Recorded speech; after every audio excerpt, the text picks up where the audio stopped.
here with Inside 8 again. Tonight will be a quick talk, just continuing that series on anxiety and taking risks. Today I wanted to answer a question I got from a great friend of mine, Liam Kyle Cahill. He's a singer and songwriter that I know, and just an all-around great guy. And he talked about, he asked me after I broadcasted last week, what is, I guess it's, anxiety exists on a spectrum, right?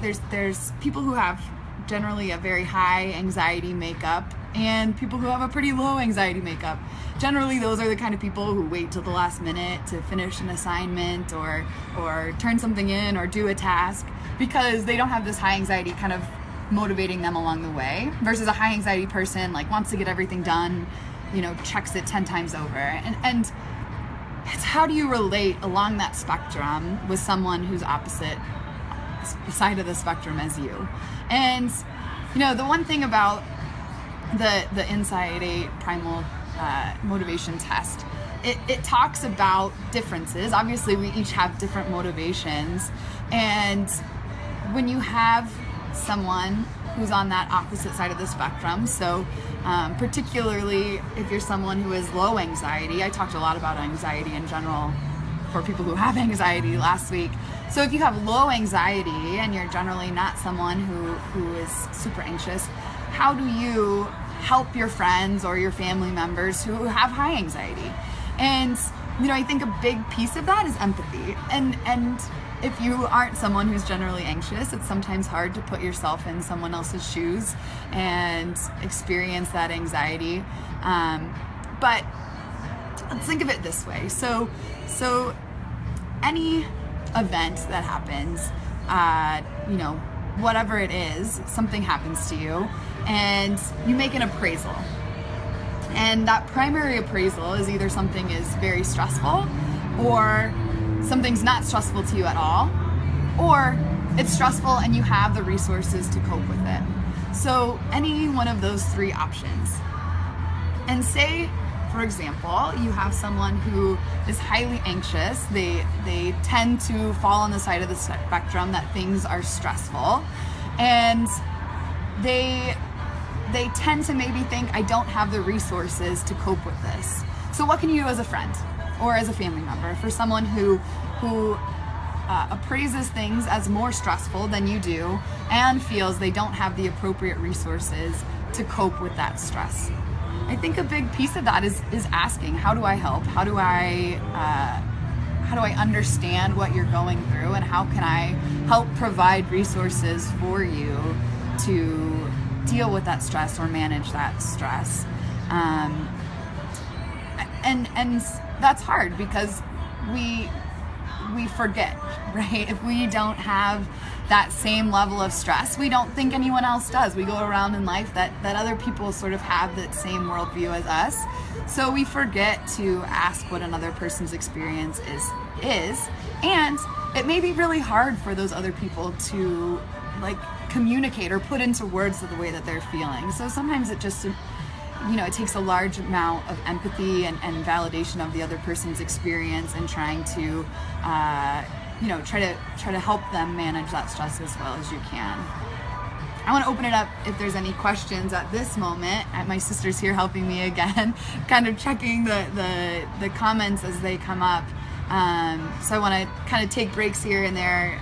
We weren't going to broadcast as long today as last week, but it'll be probably anywhere between 10 to 20 minutes each week. We want to kind of keep this going to really create a dialogue about a lot of these issues that a lot of people experience on anywhere you sit on this spectrum. You might experience these things, and so that's why I want to stay on that same topic for I'll probably do 4 weeks at a time, hopefully get some other voices in here as well, and create a dialogue. So if you have any questions that come up, let me know.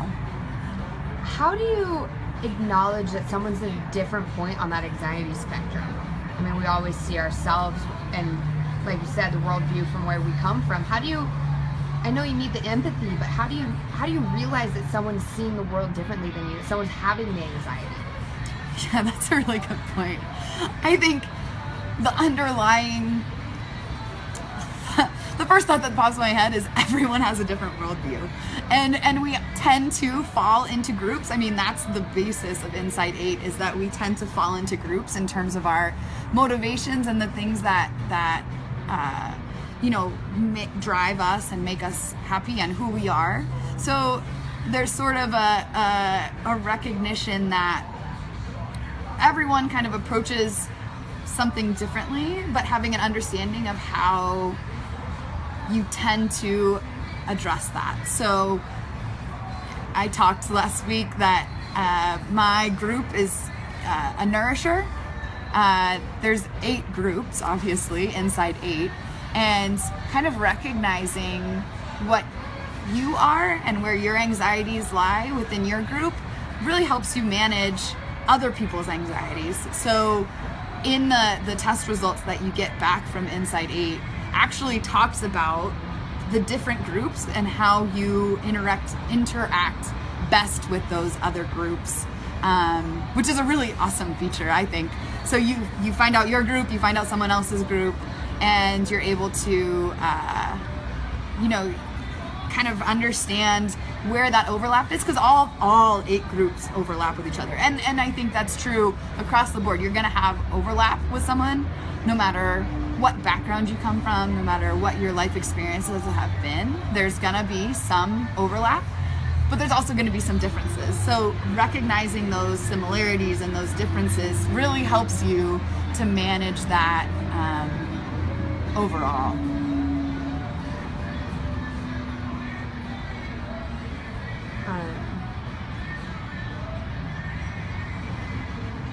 That's okay. We're not going to have any questions. That's okay. I've talked pretty quickly here, and maybe a piece of that comes from my own anxiety. I tend to lay on the lower end of the anxiety spectrum, maybe somewhere in the middle. I don't know. I proposed my thesis today, so I'm a little amped up and a little excited, so I'm probably talking a little bit fast today.